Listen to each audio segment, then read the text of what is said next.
Good evening. Thanks everyone for joining.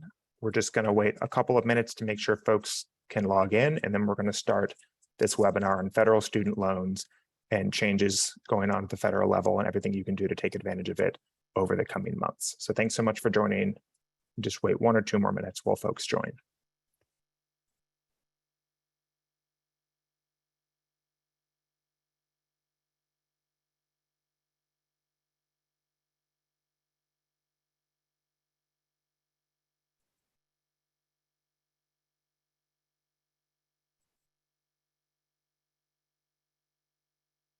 And if you're just joining now, thanks so much for joining us this evening. We're going to get started in 1 minute once everyone's had a chance to log on.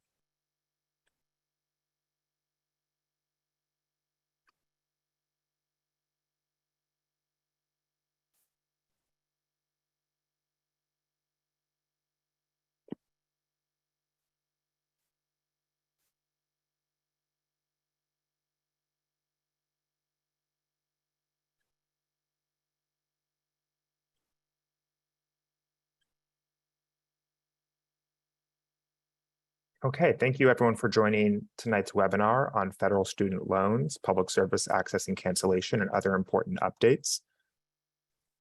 We're going to get started with the program. I do want to let folks know that this program is being recorded, and you can follow up with the coordinators afterward to get a copy, in addition to the online resources that we're going to share.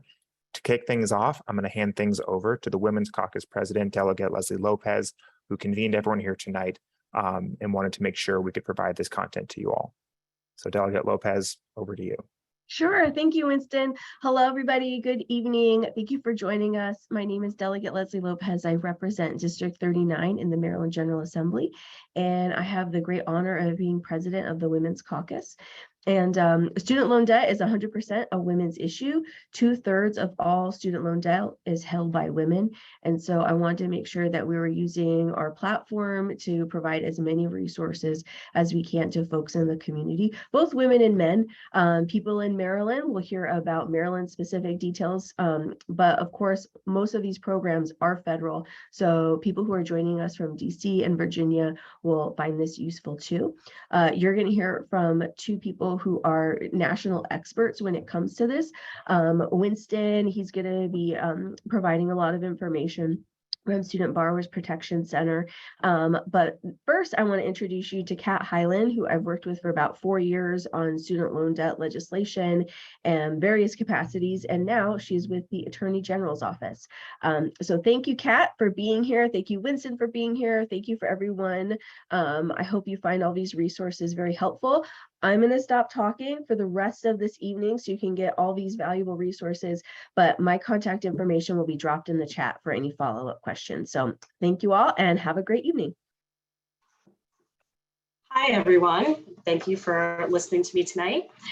Before we get started with this great information on the recent developments with federal student loans, I wanted to take a quick opportunity to remind and refresh everyone's recollections on some great Maryland rights and resources. So federal student loans have been on hold and payments may resume in January of 2023. When this happens, we may see 3 different types of needs. Maryland borrowers may need information on their loans and repayment options. They may have disputes with their loan servicers and companies who are asking for their money again. And unfortunately, borrowers may become the targets of new scam phone calls and debt settlement services. So fear not, in Maryland, as this slide outlines for everyone to see, we have first the Maryland Student Loan Ombudsman.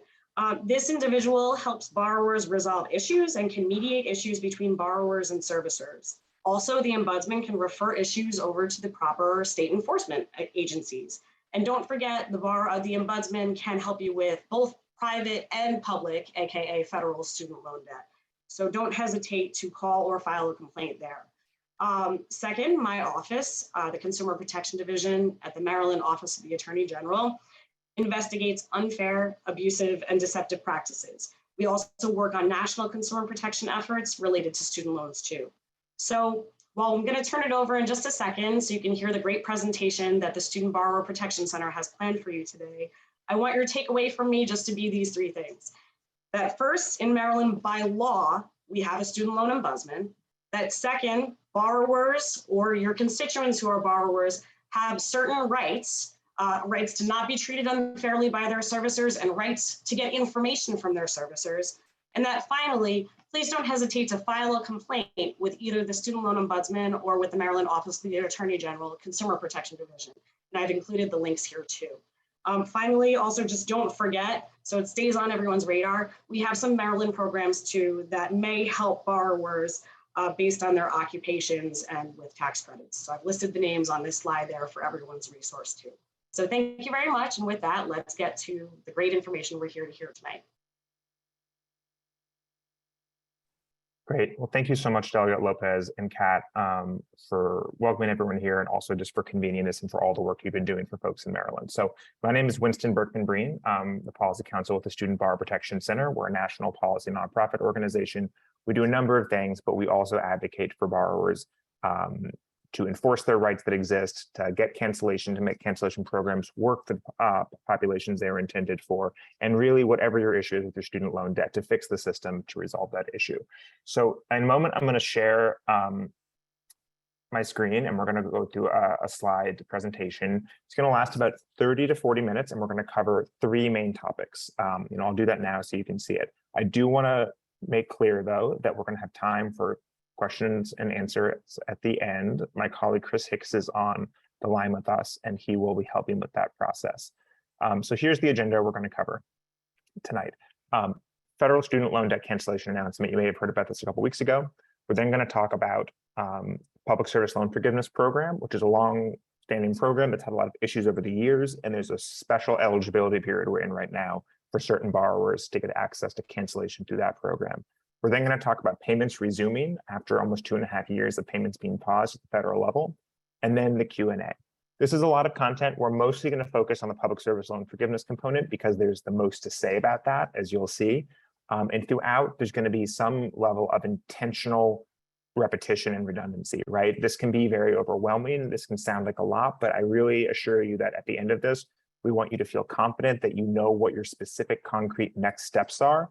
In the presentation, we're going to be giving you information and then telling you what steps to take, and then showing you through screen grabs and things like that, how to actually go online and take those steps.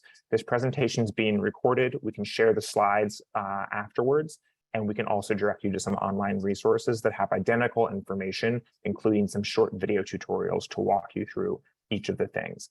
What I'm asking folks to do as we get towards the end for the Q&A is to hold your questions for about the first 30 minutes, because we might address it, and then to start using the Q&A feature if you can, preferably, and then the chat feature if for some reason the Q&A is not working for you. I'm asking you to hold on your questions for a bit because, again, we might cover your question in the presentation, and then it makes it easier for us on the back end as we're doing the live Q&A to really sort through and find those questions that haven't been answered yet. So again, please wait about 25, 30 minutes before you go in and put your questions into the Q&A feature. We'll also drop in the chat some links that we referenced throughout the presentation. Okay, let's dive right in. Cancellation. So on August 24th, just a couple weeks ago, President Biden announced that the federal government is going to cancel student loan debt for federal student loan borrowers. So some 20 million borrowers, a little over 20 million, are going to have their debts completely canceled because of this. So what the announcement actually said is that for eligible borrowers, they're going to get $10,000, up to $10,000 canceled off their federal student loan account, and then an additional $10,000 if that borrower was ever received a Pell Grant, was someone who received a grant from the federal government to pursue education because they were coming from a low-income household. Now, this is there's an eligibility income cutoff here, right? So it's only for borrowers who, as an individual, had $125,000 of taxable income in either 2020 or 2021, or for those same years, either one had a married or household income of $250,000, right? So if you are an individual person, you made less than 125, you can get $10,000 off your account, or an additional 10, or an additional 10 if you got a Pell Grant.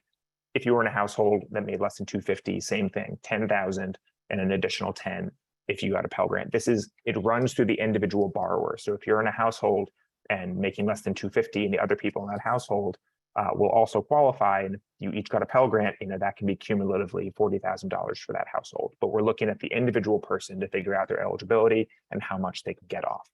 So just some numbers, there are roughly 830,000 federal student loan borrowers in the state of Maryland, and the White House just released some figures yesterday, estimating that just over 747,000 folks will get that 10,000 in cancellation, and that of that, a little over half of that 747,419 are Pell Grant recipients who will get that additional 10,000. So this is really going to be life-changing for a lot of people.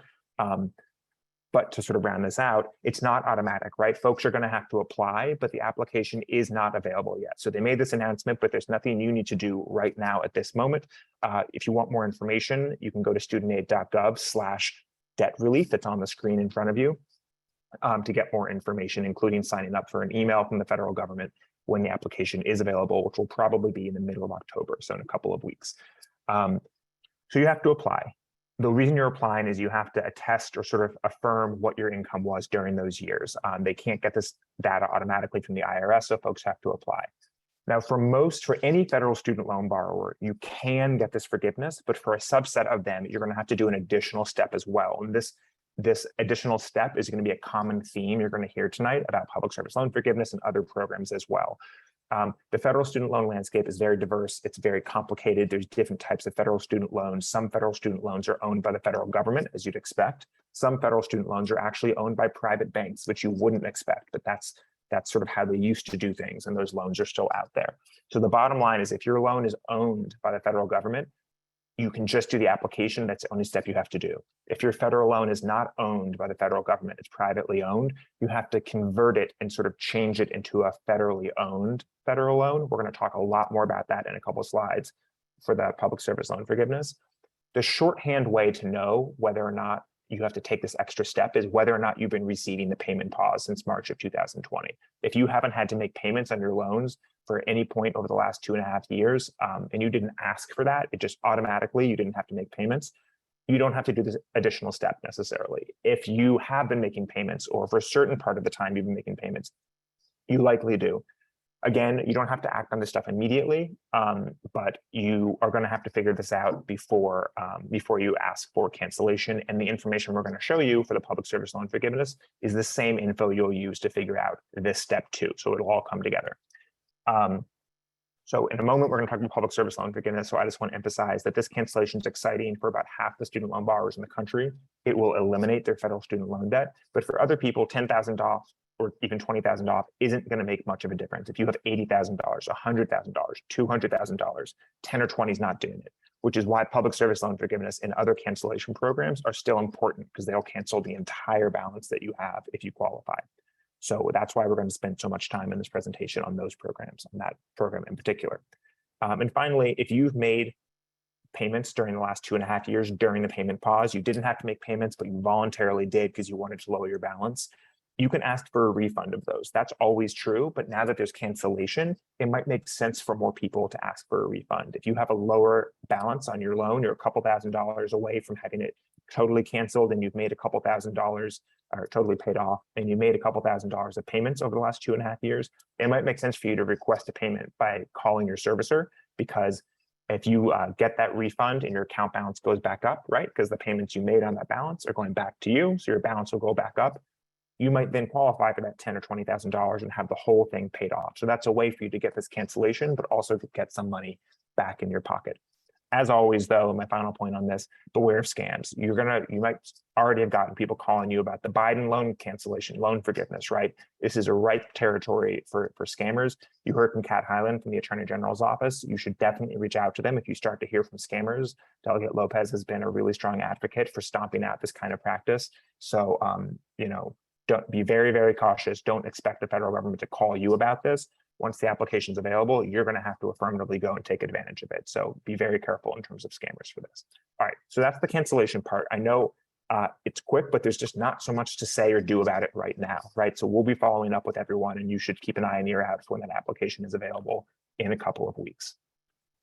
Okay, so now on to public service loan forgiveness. So Congress created public service loan forgiveness in 2007 to help public service workers who were struggling with student loan debt, but also to make sure that future students and graduates wouldn't be deterred from entering public service because of their loan balance. So put quite simply, if you're not familiar with PSLF, It's a promise that if a borrower works in public service for 10 years and makes payments during that time, the remainder of their debt after that will be forgiven. It's a little bit more complicated, as we'll see, but that's the gist of it, right? So now I'm going to walk through, this is where the repetition starts to come in. I'm going to do a first pass over how public service loan forgiveness works. I'm going to tell you about some really incredible changes to the program that are temporary, but in effect right now that we want you all to take advantage of. And then we're going to show you how to take advantage of those temporary changes. Okay, so how does PSLF actually work?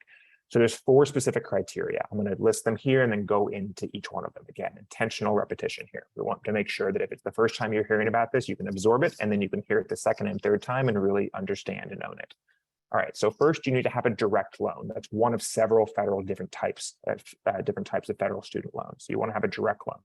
Second, you need to be in the correct repayment plan on that loan, which for most people is an income-driven repayment plan. Third, you need to work in public service. And finally, you need to make 120 payments. That's 10 years worth of 12 monthly payments on that loan in the right plan while you have the right job. All right, now let's drill down into each one of these 4 criteria. So only direct loans qualify for public service loan forgiveness. These are the regular PSLF rules. Direct loans have been the main federal loan since 2010. So if you took out a loan since then, it is likely already a direct loan that qualifies. But if you have an older loan, such as something called a federal family education loan or an FFEL or FEL loan or a Perkins loan, those do not immediately qualify. What you can do, though, is you can convert them into a direct loan through a process called consolidation. Consolidation is sort of like refinancing, but with the federal government. So you're taking out a new federal loan to pay off your existing federal loan. That's called consolidation. So what you'd be doing is you're placing your non-direct loans with a new direct loan that you take out. So under the normal program, when you do this, you lose any time or credit towards forgiveness that you had on those older loans, because the 10 years of PSLF is on to a specific loan. So if you had an old loan and you pay it off with a consolidated new loan, you're restarting your 10-year clock. That was a huge problem for a lot of people. But as we're going to discuss in a second, that's one of the things that is temporarily changed, which is what makes this temporary opportunity so powerful. But in general, under the normal program rules, when you consolidate to get in the right loan program, you're starting from 0 on your 10-year PSLF clock, even if you have a decade of work under your belt. Okay, second, your direct loan needs to be in the right repayment plan, which again is generally going to be an income-driven or IDR repayment plan for most people. There are a couple of programs under this plan that go by different names: income-based repayment or IBR, income contingent repayment, ICR, pay as you earn, PAYE, or repay, REPAYE. So they all have slightly different details to them, but the general way that all these plans work is that they peg your monthly payment to be a certain percentage of your discretionary income, which is a certain calculation they do. Normally, your federal student loan payments are calculated by saying, how much do you owe and how long is it going to take you to repay it? And we're going to divide it up and figure out what your monthly payments have to be. Again, this says, how much do you make? We're going to take part of that as your discretionary income. And then we're going to say your monthly payment is equal to 10 or 15% of that. These are meant to be the affordable repayment plan. Now, I want to acknowledge for a lot of people, they're still not affordable. And that is a huge problem. And Biden announced he's going to make some changes to that. Those aren't in effect yet. But for the time being, just to, you might have had a bad experience with IDR. You might know people who have had bad experience with IDR because it's not very affordable. So I just want to acknowledge that. But it is the affordable set of payment plans that the government offers.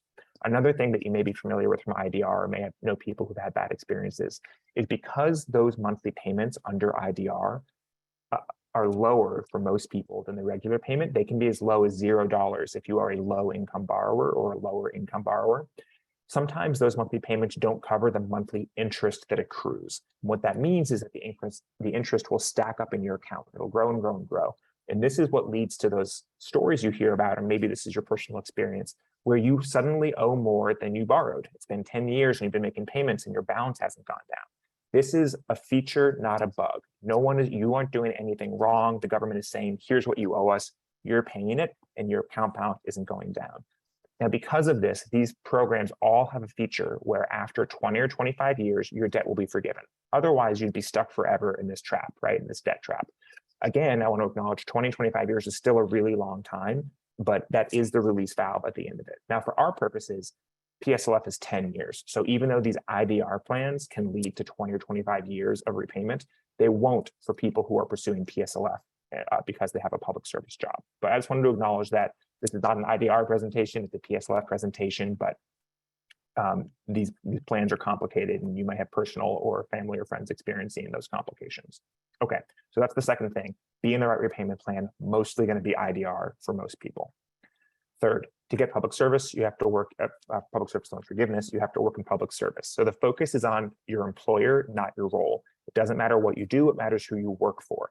So any government job, federal, state, tribal, county, public school district, will count. Any 501c3 nonprofit will count, and certain other nonprofits that aren't 501c3, but that offer certain services that Congress put into this statute, like public safety or education or library services. There's a certain list of them.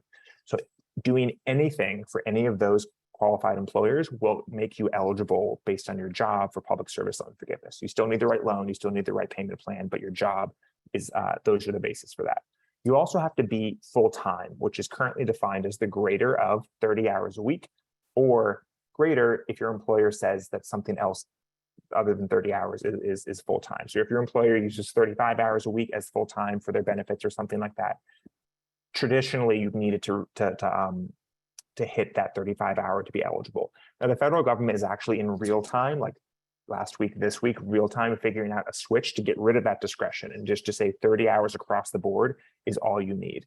For the purpose of this conversation right now, while this policy is in flux, I'm going to advise that later when we talk about how to certify your employment, how to tell the government where you work and clear those hours, you work the hours you work. So you should just fill out the paperwork based on the hours you work and not worry as much about whether that ends up being designated full-time or part-time. Just get the hours that you work in. But I want to flag that generally they've said 30 hours, unless your employer says a greater threshold is what you need to meet for full-time.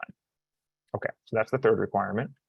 And then finally, you need to make 120 of these payments on the right loan, in the right plan, while you have the correct employment. If any of these three things fall apart, if you fall off the repayment plan, then those months when you're on the wrong plan won't count. If you have periods of unemployment or you switch to a for-profit job, those months of payments on the right loan won't count. All of those things have to align for that to work. Now, the plans don't need to be consecutive. The payments don't need to be consecutive. You can come and go. They don't need to be with the same job either. You can move around. It's just that cumulatively, you need to get 120 or 10 years worth of these payments on the right loan while you have a qualifying job. Okay, so this has changed a little bit because of the payment pause and because of COVID. Mostly, it's just that the pause, the fact that you're not required to make a payment, is being counted as if you were making a qualifying payment, right? Because that'd be unfair if they said you don't have to make us a payment. But if that's the case, then they're just sort of robbing people of months they could get towards PSLF. So their solution to this is to say the fact that you don't have to make a payment is going to count as a payment. You still need to have a direct loan. You still need to have the right kind of job. So for people who've been laid off or lost hours, this is still a tough issue for them. But for people who haven't had to make payments for the last 2.5 years, as long as you have had the right kind of job, you should be fine. We're going to talk in a minute about why that right kind of loan thing is no longer quite as necessary during this special period. But again, the main point is that during the payment pause, the paused months will count as a qualifying payment in place of those IDR payments that you normally would have had to make. Okay, so sounds good, right? Unfortunately, this program wasn't working as well as it should have. So the program began in 2007, takes 10 years. 2017 is the first class of people who should have gotten their loans forgiven under PSLF. When that happened, there was a literal 99% rejection rate, right? Only some 800 or so applications out of 90,000 were being approved. They were being denied for all sorts of reasons that had nothing to do with whether they were doing public service, right? They hadn't been told about the direct loan thing, and they didn't know to convert their loan type. They didn't know they had to be in a certain payment plan. Their servicer, student loan servicer, told them that they were all good to go, and it turned out they weren't good to go, and they were losing years and years of credit that if they had just made one little change, if someone had told them, they could have gotten on the right track, but they didn't. So this was a huge problem. People took out debt relying on this program. They took jobs relying on this program. And this wasn't working for them. The promise was being broken, right? So skipping over a bunch, but flashing forward, last summer, the Biden administration, for the first time ever, put out something called a request for information. They basically said, hey, student loan borrowers, seeking public service loan forgiveness. Tell us how it's going. We know that it's not going well, but tell us your experiences. So they got over 50,000 comments come in from all sorts of public service workers that you see on the screen in front of you, explaining, frankly, all the reasons the program wasn't working for them. You know, I've been denied in the past. I'm told I couldn't qualify. I didn't know I needed this loan type. All the things that, again, have nothing to do with what kind of job they're doing and the kind of good work they're doing, but just their eligibility in a really specific bureaucratic way. So that was a really powerful exercise in people telling the government what they needed, and also the government asking and listening, because a couple of weeks after that, in October of last fall, so almost a year ago, the federal government announced a special waiver. These are these changes I've alluded to a few times that'll address a lot of those issues. So in short, for a limited period of time, the Department of Education will retroactively grant credit towards public service loan forgiveness to borrowers for months that previously didn't count because they had the wrong loan type or were in the wrong repayment plan. So we're going to walk through what those changes are. Again, some intentional repetition here, and then we're going to show you what steps you have to take. So essentially, the department's waiver, it gives public service workers credit towards loan forgiveness, regardless of the type of federal loan they had, and regardless of what kind of payment they were making, for any months from October 2007, when the program began, that they had a qualifying job. So the job is still the backbone here. Also, your loan, it didn't matter what kind of plan you're in, it doesn't matter if you made a payment on that plan, but it can't have been in default, deferment, or forbearance. Those are three statuses where you're formally not making payments, right? You have to be in a repayment plan, even if you didn't make a payment for a given month, they'll count it unless your loan was in default, deferment, or forbearance. Now, there's another policy change that the government announced where you actually will get some credits for that deferment and forbearance time, but it's somewhat separate from this public service loan forgiveness waiver that has an upcoming deadline. So I'm just going to acknowledge that you will get those credits. We can talk about them in the Q&A. Let's put them to the side for now. Under this formal waiver program, as long as your loan wasn't in default, deferment, or forbearance, and you had a public service job, you'll get credit for that month looking backwards, right? So you can retroactively get credit even if you didn't have the right criteria at the time. So these are retroactive, and you can receive them going back to 2007, October, when the program began. Any type of federal loan, any kind of job, as long as any kind of payment plan, as long as you had the right kind of job. For some people, this will get them the 120 credits that they need for their loans to be totally canceled. For some people, it won't be 120, but it'll be a lot, and it'll attach to their account. And then they can just proceed and accrue more and more credits going forward into the future. All right. This is not automatic, however, right? So normally, as we discussed, you need to have a direct loan type for PSLF. For the waiver, they'll give you credit for time when you didn't have a direct loan type, but you need to do that conversion process to end up with a direct loan by the end of the day. You need to take your non-direct loans and consolidate them through that process into a direct loan by the end of this waiver period. That's only going to be people who don't already have a direct loan. Everyone, on the other hand, I should say, if you do have a direct loan and you weren't getting credit before because you were like on the wrong repayment plan or something, they should automatically go back and audit you to give you those credits if you already have a direct loan. But that's, again, why we're going to show you how to figure out what kind of loan you have. But now everyone, doesn't matter what kind of loan you have, should go ahead and affirmatively recertify or certify for the first time their employment with the Department of Education for any periods of employment they want credit for going back to 2007. The government does not know, well, the Department of Education, I should say, does not know where you worked until you tell them, so they can't give you credit for your qualifying work. So if you already have a direct loan, but you never certified your employment, they can't actually give you those credits because they need to give you credits that overlap with a certain type of employment period, right? So some people were going to have to convert their loans to direct loans, but everyone should really think, have I ever certified my employment? Do I need to do it again? Do I need to do it for the first time?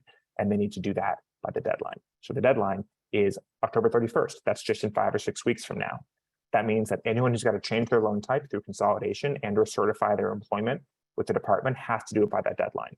This does not mean that everyone's going to have their forms processed and get all their credit or get their loans forgiven by that deadline. It just means that the paperwork that you need to file has to be filed. So when you have to consolidate your loan, that's an application and there's a whole process. You don't have to wait for your new loan to hit your account. You just have to have filed your consolidation application. When you certify your employment, they've got to review it and then get back to you. That's not what has to happen by the deadline. You just need to have filed your papers by the deadline. We'll talk a little bit more about what actually, what that process looks like and some caveats there.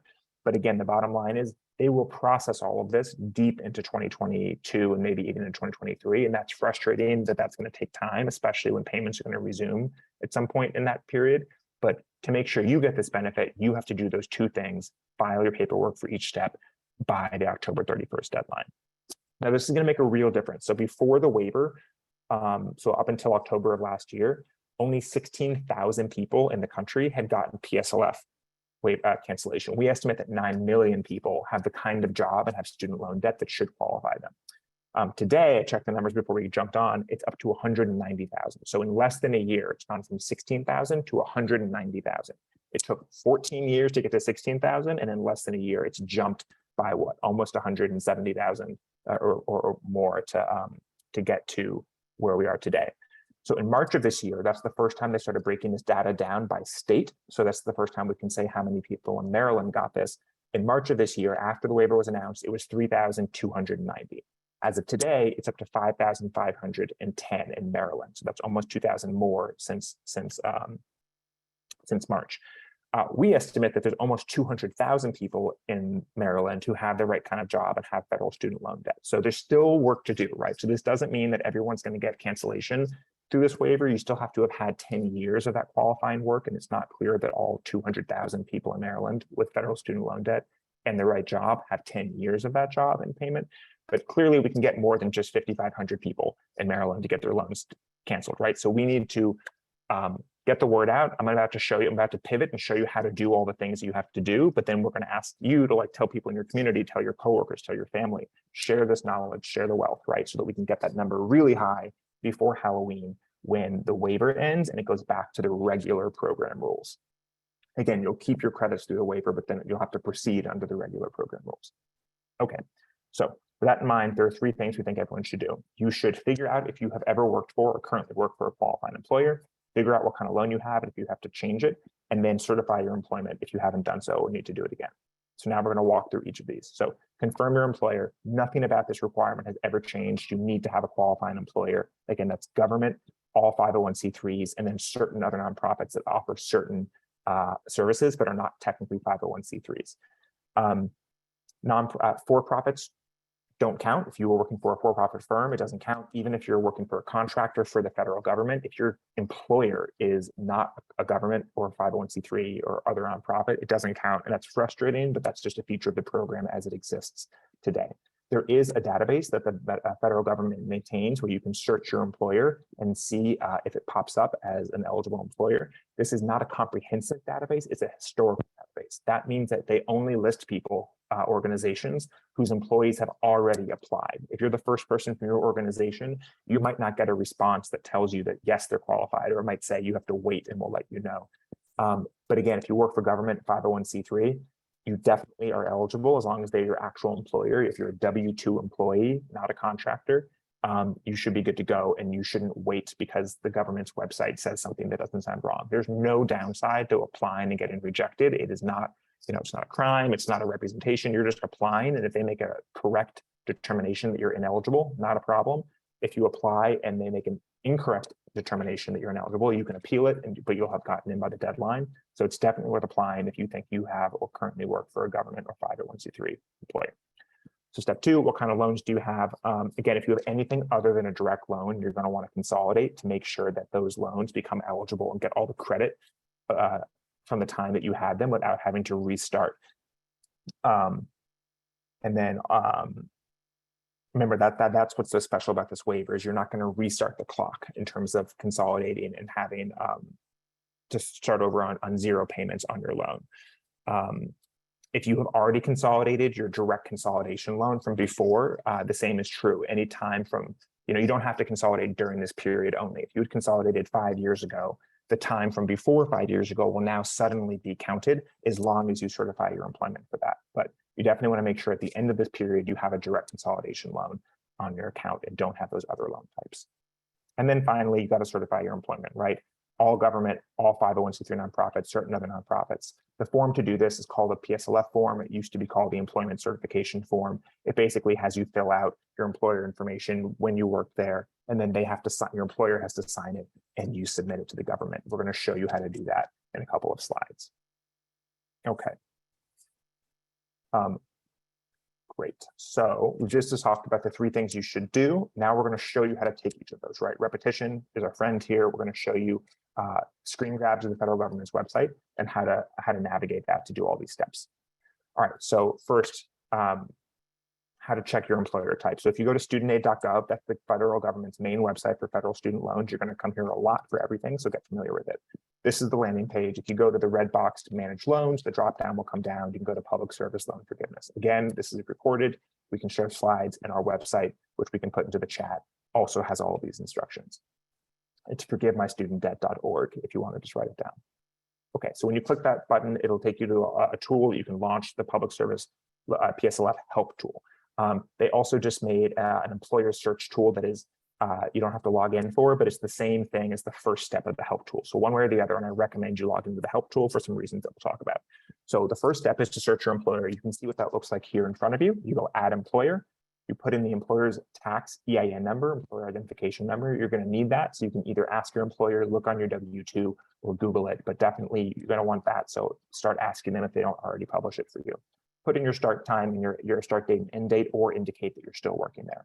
I used to work for the state of New York, so I plugged that example in. The state of New York pops up and it showed eligible. Again, this is not an exhaustive list. If something comes up and it says we're not sure or ineligible, but you're like, no, this is definitely a government employer or 501c3, or I otherwise think it's eligible, just power through. You can do the form in a couple of ways, and you want to make sure you apply on time.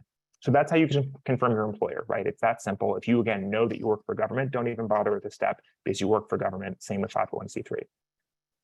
All right, second step, how to figure out what kind of loan you have. So we're going to go back to studentaid.gov. When you log in, you're going to go to your dashboard. This has your loan info, and you can click view your loan aid and click onto your dashboard. And this is what it looks like, right? So you can see this person has already consolidated their loan at one point, and in the red boxes here, it says direct consolidation loan.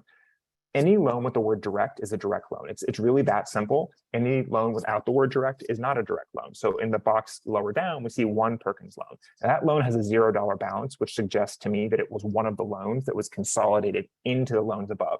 When you consolidate a loan, it's not just a one-to-one conversion. You can have that if you only have one loan, but you can take multiple loans and bundle them and consolidate them into one loan. So this person could have had 3 or 4 loans if they consolidated into one loan. You also see the distinction here between subsidized and unsubsidized. That's above the 2 direct red boxes up there. For the purpose of PSLF, completely unimportant. You can totally ignore it. The question is it a direct loan or not a direct loan, right? So here we see they already have only direct loans, but you can also see an example of a non-direct loan, which is the Perkins loans. On those loans that have no red boxes, they have multiple loans, so you'd have to toggle it open to see what the title is. But if you were to do that, it would show you 3 graduate plus loans. It would say direct, or it wouldn't say direct, right? Another way you can do this is by clicking into my view details and then download my aid data. Those are both in red boxes on the screen in front of you. It'll download a text file that is sort of a long running file of text, and that'll have a total loan history for all your federal student loans. And it will have a loan type for each loan it lists that'll say the full name. It'll say direct or not direct, right? I mean, it'll either say direct or it won't have the word direct in it. It's the same back of the envelope. Does it have the word direct? Does it not have the word direct? This is a slightly more complicated way to do it, but for folks who are interested in getting a more granular detail on their loan history. Okay, so that was step 2. If you do need to consolidate your loan, how do you do that? We're going back to studentaid.gov, manage my loans, but this time on the left-hand side, consolidate my loans, right?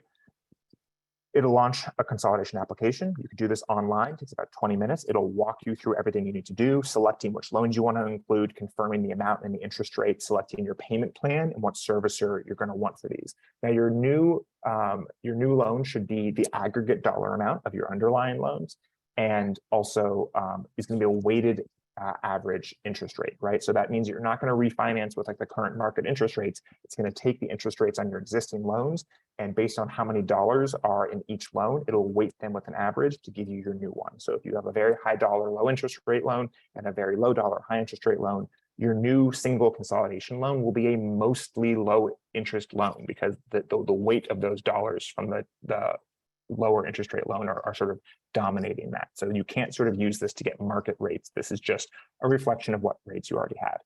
So In selecting your payment plan, you're probably going to want to select an income-driven repayment plan because you're pursuing PSLF and you know that's going to be a plan that works for you. And for your servicer, you're going to want to select MOHELA. So here you see Fed Loan Servicing is selected. It used to be the dedicated student loan servicer for public service loan forgiveness. MOHELA recently took over. There's also a box you can check that says, are you interested in PSLF? And if you do that, it'll get you over to the right servicer. But I recommend you select MOHELA. Now, a tip we give at this point that sounds a little bit different than what I've been saying when you're picking which loans to consolidate is, as you know now, you don't have to consolidate a direct loan for PSLF, right? It's already a direct loan, it'll already qualify. You only have to consolidate non-direct loans. However, a little sort of hack, like a loophole you can use, but it's not a loophole because the government's been very explicit about it, is that if you have loans from different periods of your life, let's say undergrad loans and graduate loans, and you have more work associated with your undergrad loans, you took time to work before going back to school or something like that. That means your undergrad loans, your older loans in this example, have more time towards PSLF. They are closer to 10 years than your graduate student loans or later in time loans might be. That means you have two different timelines for PSLF right now. If you consolidate them right now during this waiver period, when you put them together, the government is going to go with the older, longer timeline for the whole thing. Those younger loans are just going to benefit from the older loans timeframe and be a piggyback on them. All the dollars will get forgiven on the same timeline, and the timeline they're going to pick is the older timeline. So that calculus is true regardless of the loan type. If you have older non-direct loans and you consolidate them with direct loans, your new loan is going to be forgivable on that older timeline. I'm just bringing this up now because you might say, oh, I only have direct loans, I don't have to consolidate. But you should stop for a second and think, well, I get complete cancellation faster if I consolidate all of my direct loans together. The answer might be yes, depending on your circumstances. And this ability to consolidate them and not restart your clock is unique to this waiver period. So if you're going to do this at any point, you should do it now. As far as the current rules are concerned, you should do this now. Okay, so that's just a quick point we want to make. All right, and then again, you're going to want to pick, as you pick a payment plan, pick an IDR plan that's going to make the most sense for someone who's entering PSLF or wants to continue with PSLF. Okay, the last step, certifying employment. The next few slides I'm going to show you, we're going back to that PSLF help tool. So I'm just going to whiz through them because you've seen this before. So you're going to manage loans, public service loan forgiveness, launch the app, put in your employer information, confirm that the employer is good. And then it's going to walk you through the next steps, right? So at the end of the day, it's going to generate a PDF form for you that you're going to use to certify your employment. Once it has the form, you're going to get your employer to sign it. And then you're going to return it to MOHELA, that student loan servicer. Their contact information is listed on the form itself. And you need to do this by the October 31st deadline, which means that's not a lot of week for turnaround time from your employer. Now, a recent update that the federal government just put on their website this week is that they know that some people have been having issues with the PSLF help tool for a variety of reasons. So what they're actually doing is they're going to look and see, did someone generate the form by the deadline? And if so, they're going to be considered on time, even if you only get your employer to sign it and submit it after the deadline. Similarly, some people get blocked from using the PSLF tool, help tool, if their employer isn't already in the database.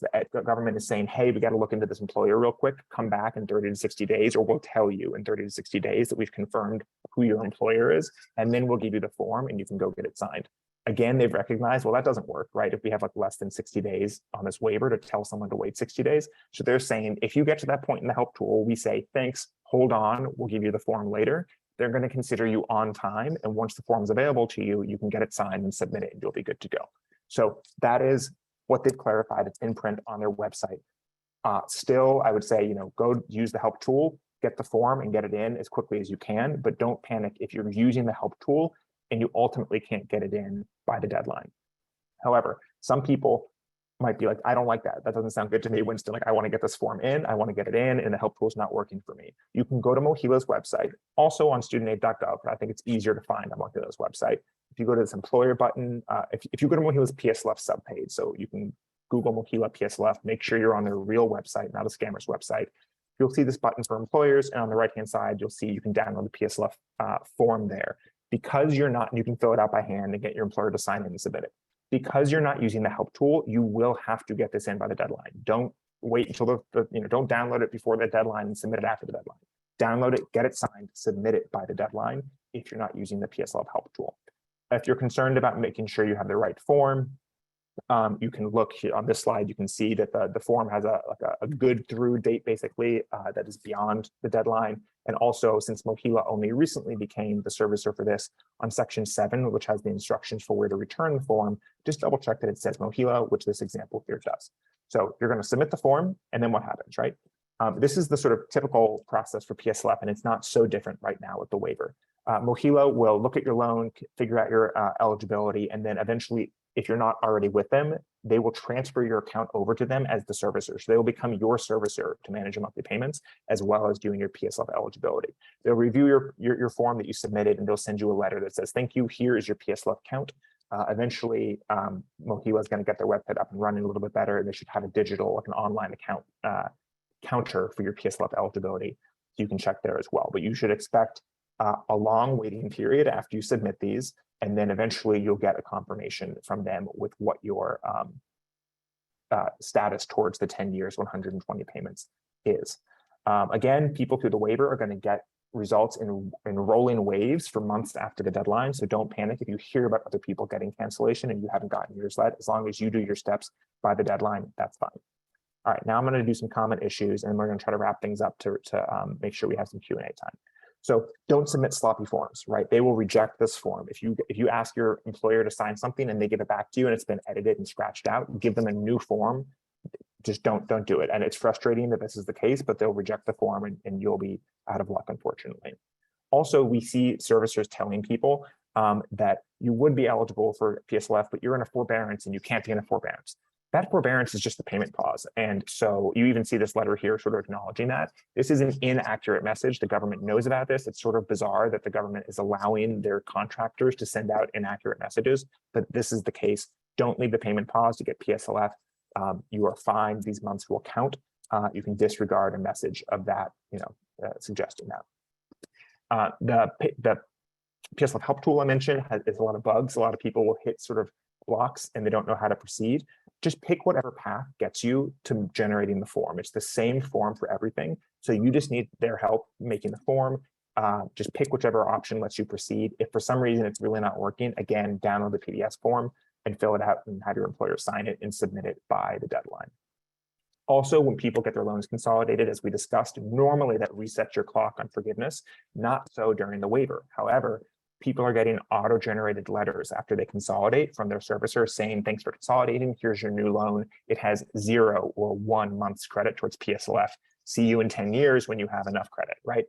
And then a couple weeks later, they get an updated letter saying, great, thank you, here's your 9 years of credit. It's just a bug. They're sending out auto-generated letters. The government knows about this. They haven't fixed it.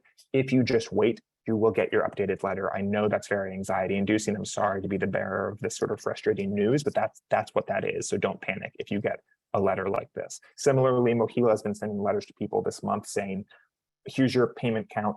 We're not applying the waiver rules yet, which is just bizarre because the waiver's been going on. But again, they will revise it. Don't panic. Keep your records in case anything goes wrong. Okay, so important takeaways. Credits that didn't used to count will now count. The deadline's October 31st. You have to confirm your employer, confirm your loan type, and consolidate if necessary. Certify your employment, especially if you've never done it, but double check and do it if you're not sure. File a complaint with Kat Hyland's office, the Attorney General's office, and the CFPB if you have any issues, and also beware of scams. Now, the final slide before we do some Q&A is, I know we're blitzing through this, is payment pause. It's been going on since March of 2020. Most of you at this point will know if this applies to you, but the vast majority of federal student loan borrowers have not had to make payments on their federal student loans since the beginning of the pandemic. That's going to end after December. President Biden says payments are going to resume starting in January. That doesn't mean that you will make a payment in January. It means the process will start. So you're going to get a statement about 3 weeks before your payment is due. You could get a statement in late December. You could get a statement in late January, but roughly in January, payments will resume. So you'll be back on whatever plan you were on in February of 2020 or in March of 2020. If you're not sure what that was, you can log into studentaid.gov. And if you drill down into each of your loans, it'll tell you what it was. It'll say $0 owed for now, but it'll say what the plan was. And as you get closer, it'll update and tell you what the actual dollar amount owed is. If you did auto debit before, they're not going to automatically do it again unless you re-up, but you should confirm that because sometimes there are going to be issues, frankly. Income-driven repayment, typically you've got to recertify that each year with your income. Those deadlines have been extended. And so you'll be dropped in back into IDR if you were already there from whatever income you certified back in March 2020, and then they'll notify you when you have to recertify your income. If your income has changed though, especially if it's gone down, you can recertify now and benefit from getting a lower payment on the basis of the fact that your income's gone down, and that'll be good for a year at least. And currently you can do that verbally. You don't have to file paperwork. You just call your servicer and say, I'd like to certify my income for income-driven repayment. They can take it from there and you can get that lower amount on the records for the next year or so.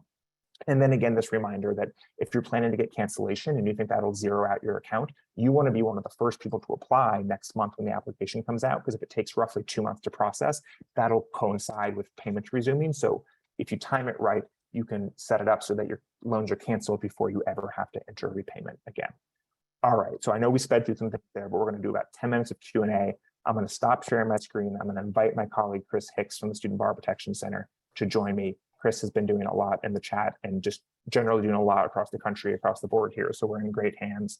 And Chris, let's answer some questions and see how else we can help people. Right, so we only have about 10 minutes, so we're going to move Great. fast. So I'm going to ask Winston some questions and he's going to respond rapid fire.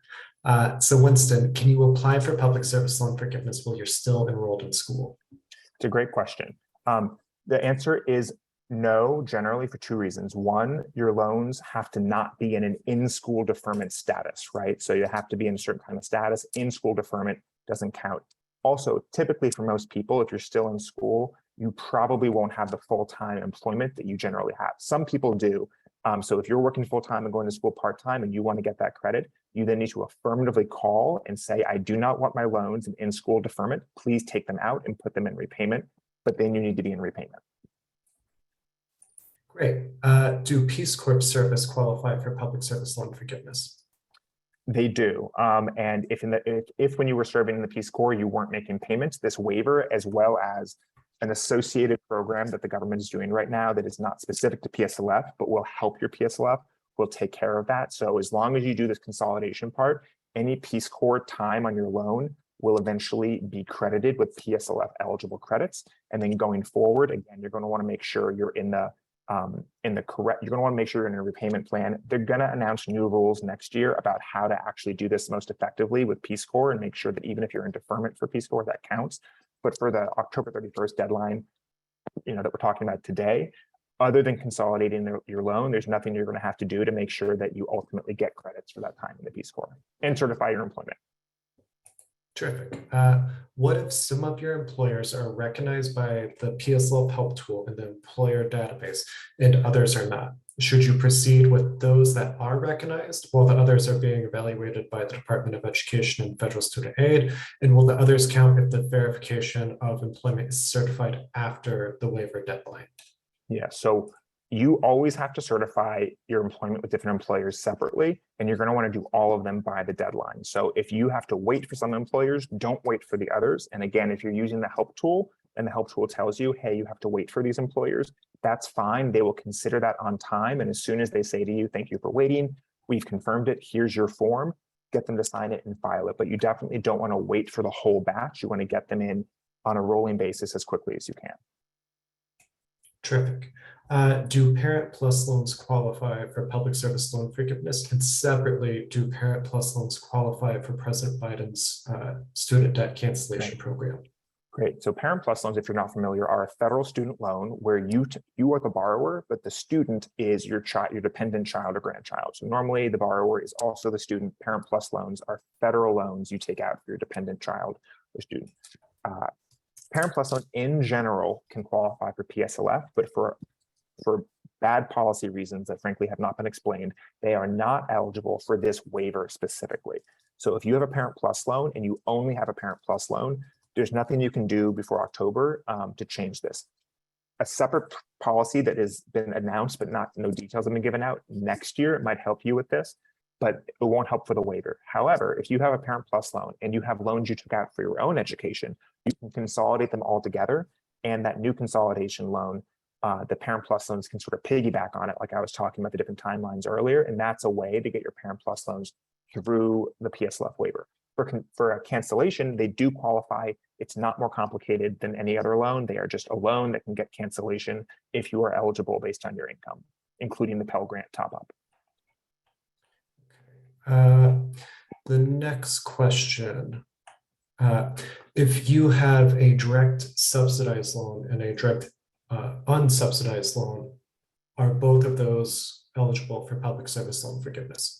They are. For the purpose of public service loan forgiveness, those distinctions of unsubsidized and subsidized don't matter. It's just a question of, are they a direct loan or not a direct loan?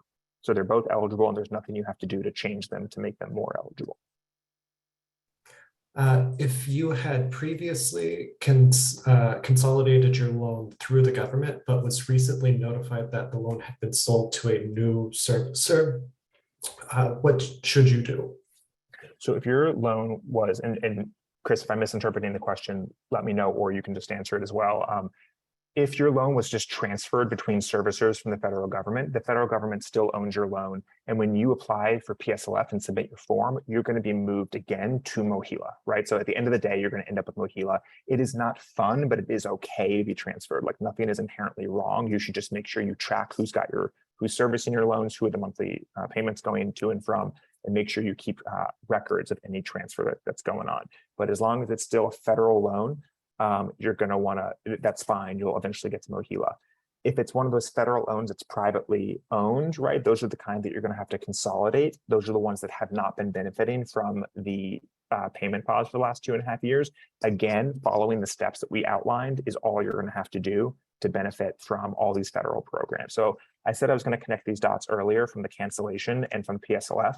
The question for cancellation is who owns your loan. It's not what loan type it is, it's who owns your loan. The shorthand way to know is if you've gotten the payment pause for the last 2.5 years, the federal government owns your loan and you don't have to do anything to get cancellation. However, there are a lot of benefits to having a direct loan. So almost no matter what, we recommend you go check out your loan types the way we talked about. And if you don't have a direct loan, do that consolidation process. And that's an easy and helpful step to do without even having to figure out who technically owns your loans. Terrific. And Kara, I see your question in the chat and in the Q&A. I hope that answers it. But for any federal student loans held by the Department of Ed, they should be eligible for the cancellation. If you're not sure, you should log into studentaid.gov. You can check your loan types there. If you don't have a direct loan or a FFEL loan that's owned by the Department of Education, you should take the step to consolidate to ensure you're eligible. And like Winston just said, there's other benefits that come along with that: more generous income-driven repayment plans, access to public service loan forgiveness, a host of things. Yeah, and it's worth taking like 10 seconds to just say, this stuff is really confusing, right? You should not feel any kind of way if you're not sure what kind of loan you have or who owns your loan. It is incredibly confusing. The same companies work for all the different kind of owners and lenders. So again, the most linear thing to do is go online. If you don't have a direct loan, it might not be owned by the federal government, so you might as well consolidate it, because for most people, that's going to be a helpful step at some point anyway. So we're at time. We have 21 open questions in the Q&A and a couple in the chat box. Winston, would you be willing to stick around for like 5-10 Yeah, I minutes? can definitely stay on. And I should also direct folks at our forgivemystudentdebt.org website. We have very comprehensive FAQs. So let's stay on for a couple more minutes, but also folks, if your questions aren't answered, you can check that out as well. Yeah, and we will do our best to get through all of these. Clearly, we can't get the 30 lingering ones the next 10 minutes, but we'll do everything we can. Winston, does applying for President Biden's $10,000 of student debt cancellation impact your eligibility for PSLF? Nope, they're totally separate. And if you think you're eligible for both, you should apply to both. You should definitely apply to both. Don't just do cancellation if you think you're PSLF eligible, because you'll only get 10,000 or 20,000, and PSLF will get your entire balance canceled if you qualify. So you had answered the question about Peace Corps earlier. Could you speak to AmeriCorps in relationship to public service loan forgiveness? I know it's more complicated. Yeah, it's a little more complicated. So I'm just going to limit it for the purpose of the waiver, if that's okay. Same deal. Is your AmeriCorps employer will qualify because it's through AmeriCorps. That's the sort of way that program works. And no matter what your payment status was, it will eventually qualify for PSLF as long as you certify and do everything by the deadline. There's some part of that might be automatic. It might take a couple more months after the deadline, but it's the same instructions that we've talked about tonight if you were an AmeriCorps volunteer. Terrific.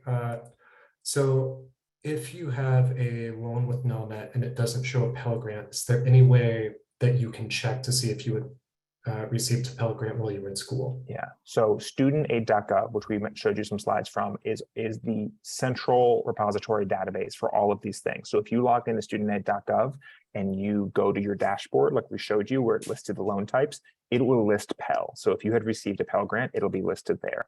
If you were further curious and tech savvy, you can do those extra steps we showed you of downloading that text file, and it will also show you Pell there. So going to your studentaid.gov website will show you every federal student loan and Pell Grant you've gotten. If you go to your loan servicer's website and you see loans that appear there but don't appear on the federal website, those are private loans. But all your federal loan stuff will appear on studentaid.gov. Someone has submitted a PSLF application a couple of weeks ago. They still haven't heard anything from either FedLoan or MOHELA. Should they be concerned? How long does it typically take to hear something, and what should they do? Yeah, no, it's very frustrating. You shouldn't be concerned about that. It can take months. Some people applied in October when this was announced and only heard in February or even later. So as long as you applied, you should be fine. If you have records of how you applied, keep that, because it's always good to do that. I'm a lawyer. I'm sort of risk averse that way, but keep a record if you can. If you're about to apply, try to keep a record as well. But it is frustrating but normal to have not heard back even after several weeks. I also believe there's something like a 600,000 application backlog. So it's like a 2-month time period between you submitting this and getting that first count back. Absolutely. So my employer has 2 EIN numbers. One is nonprofit and one is not nonprofit. Will they still qualify me for forgiveness under the nonprofit? So again, this is another frustrating point because sometimes those back end things have nothing to do with what you actually do during the day, but it really is going to depend on what's listed on your W-2. Like, what are you literally and legally considered an employee of? I will say, and everyone should always operate in good faith, it really is also what you and your employer fill out on the form. So if your employer feels like they can legally and comfortably say, yes, we're going to consider you an employee of the nonprofit, and we're going to put that on the form that you're going to submit, that's the level of due diligence that the Department of Education is going to do. So it's about what you and your employer can agree to, but everyone should operate in good faith. This is an interesting one. If you had a Pell Grant before it was called a Pell Grant in 1967 to 1969, would that be eligible for the $20,000 in cancellation? At the time, it was called a federal low-income grant. I'm not sure. My intuition is to say yes, but I'm not sure. What I will say, and we can try to figure this out and circle back, is that the Pell Grant extra $10,000 is automatic. So there's nothing that you would have to do and self-identify to say I did or I didn't get a Pell Grant. All you have to do is fill out the application when it's available, and then they will check their records. So if they're considering that a Pell Grant, which I would hope they would, and we can push on that to make sure that they do, it will automatically give you the additional bump up. And so you don't have to figure that out for yourself. Although it's always good to plan ahead, right? And to know what your expectations are, but to get the access, you're not going to have to figure that out. So because we just did a cancellation, I'm going to do a PSLF question and then jump back. So I'm sorry to keep you on your toes, Winston, but That's great. If you work 2 part-time jobs, how do you complete the PSLF application successfully? Yeah, so if you have, we talked about that 30 hours or greater for your employer, which I know is confusing because they're sort of changing the standard now. So I would say, in general, the way the part-time works is if you have 2 part-time employers and they both are eligible employers, government, nonprofit, you have them each fill it out for however many hours you work, and then the Department of Education will combine those hours. So they can stack up multiple part-time jobs, and as long as it hits over 30 hours, 30 or greater hours for the same time period, that will count, right? So the question of full part-time doesn't really matter when you have multiple part-time jobs, as long as you can cumulatively for the same time period have it hit 30 or greater. So just submit 2 forms. And submit them at the same time. If they receive one and it's 10 hours and the other and it's 20, that's where there's complications. For student debt cancellation, your eligibility is based only on your income level from 2020 and 2021. Is that correct? Or are previous years also considered? They've said they're going to look at either 2020 or 2021. So those are the 2 years they're looking at. And they've said that they will take either one for your income eligibility.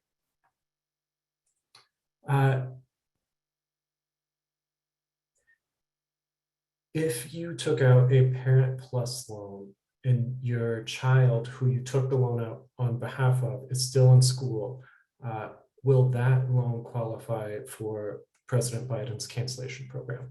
It will. So again, it looks at you. You are the borrower here, and that is very much a debt that you already have on your account. So for cancellation purposes, it doesn't matter what your child's status is, you have that debt. And if you hit the income requirements, you will be eligible for the cancellation. I'm going to ask a refund question real quick. Right. So I've been making payments throughout the payment pause. In terms of Biden's student debt relief program, are you saying that we should ask for a refund of voluntary payments now prior to cancellation occurring, or after I qualify for cancellation? I'm not understanding why I would ask for a refund if the amount I would receive from the refund itself doesn't cover the full amount I've left afterwards. Yeah. So, and I should, now is always a good time to remind folks that, like, we're not giving individualized advice. We need to know that someone's like full life finances, everything, to give particularized advice. But in general, the strategy that some people are using on refunds and cancellation, and this is true for Biden's $10,000 to $20,000 cancellation, it's true for PSLF cancellation, is that any voluntary payment made during the payment pause, if you're getting the payment pause, you can get a refund. That's just always true for anyone subject to the payment pause. For what people are doing when they realize they're going to get cancellation, if the cancellation amount through PSLF or the $10,000 or $20,000 would result in their loan being completely paid off, they're requesting a refund up to the dollar amount that would get them to the maximum amount of cancellation they're getting. So if they've made $5,000 of payments and they have $5,000 left, they're asking for $5,000 back. Their account balance will go back to $10,000, and then the Biden cancellation will come in and wipe the whole thing out.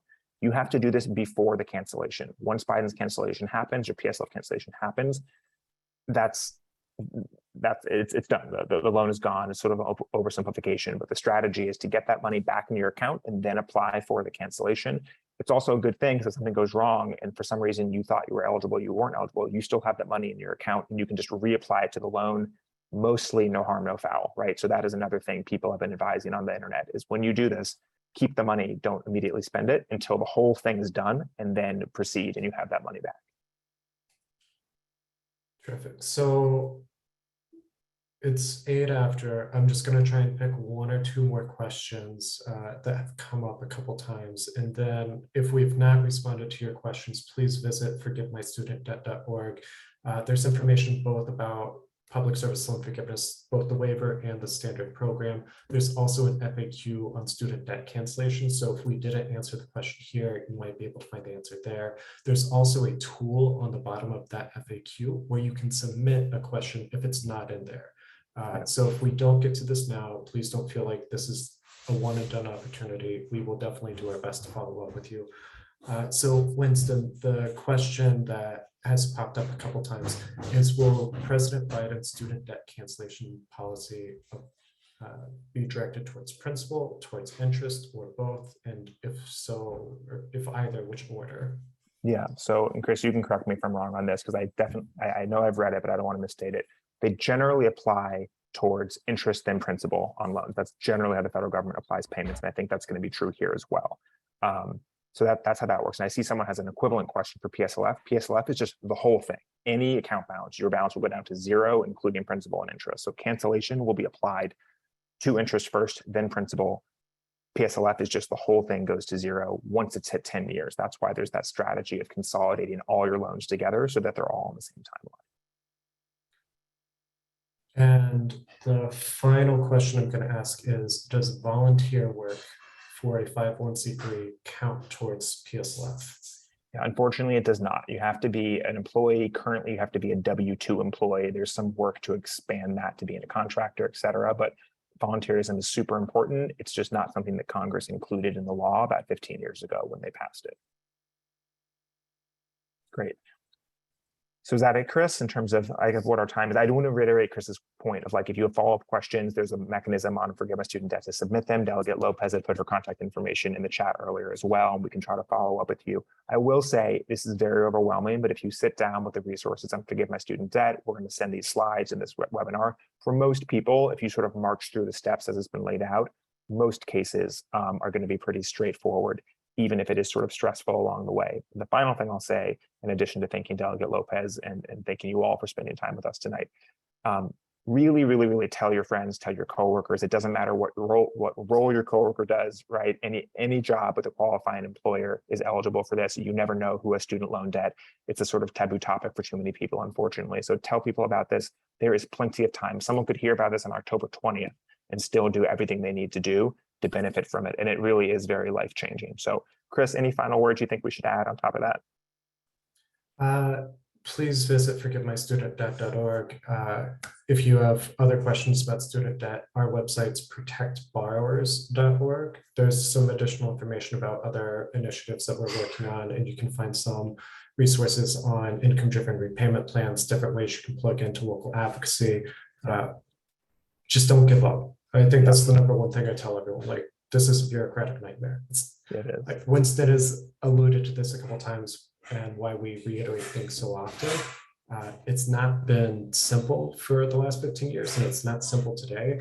The number one reason why people aren't going to receive cancellation or PSLF forgiveness is because they get stymied by all the red tape in front of them. It sucks. Just keep going. Yeah. It's and I worth should have clarified that Forgive My Student org is both PSLF and Biden's cancellation. We have separate FAQs, so it can be your sort of one-stop shop for all the things you have to do coming up. Great. Well, thank you all so much. This will be recorded. We'll follow up with Delegate Lopez to get this out to you. Thank you, Chris, for being an all-star on this. Thank you, Kat, for all the work your office is doing. And we look forward to helping you all, get your debt canceled over the coming months. Thanks, everyone.